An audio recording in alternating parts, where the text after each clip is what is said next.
એક વાલીએ તેમના પુત્રના સામાન્ય પ્રોજેક્ટને પ્રોફેશનલ પ્રોજેક્ટ સાથે બદલવાનો પ્રયાસ કર્યો અને મેં તેમાં સાથ આપવાની સાફ ના પાડી દીધી. હું મિડલ સ્કૂલની શિક્ષિકા છું.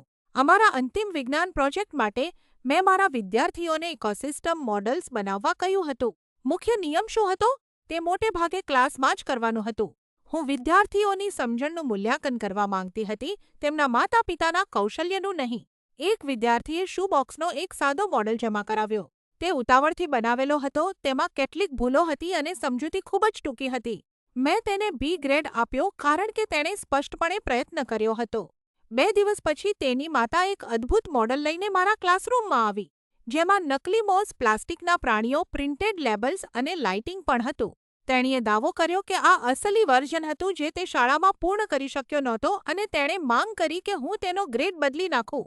મેં તેને શાંતિથી કહ્યું કે ગ્રેડિંગ કર્યા પછી હું ક્લાસ પ્રોજેક્ટને ઘરના મોડલ સાથે બદલી શકતી નથી. બિચારો બાળક ત્યાં જ ઊભો હતો, જાણે તે ત્યાંથી ગાયબ થઈ જવા માંગતો હોય.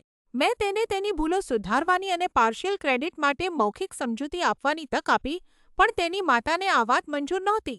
તેણીએ આસિસ્ટન્ટ પ્રિન્સિપાલને ઈમેલ કર્યો અને દાવો કર્યો કે મેં તેના પુત્રને શરમાવ્યો છે અને તેના સુધારેલા કામનો ઇનકાર કર્યો છે. હું મારી ગ્રેડિંગ પોલિસી પર જ ટકી રહી છું, કારણ કે આવી છૂટ આપવાથી લાંબા ગાળે વિદ્યાર્થીઓનું જ નુકસાન થાય છે. શું હું ખોટી છું?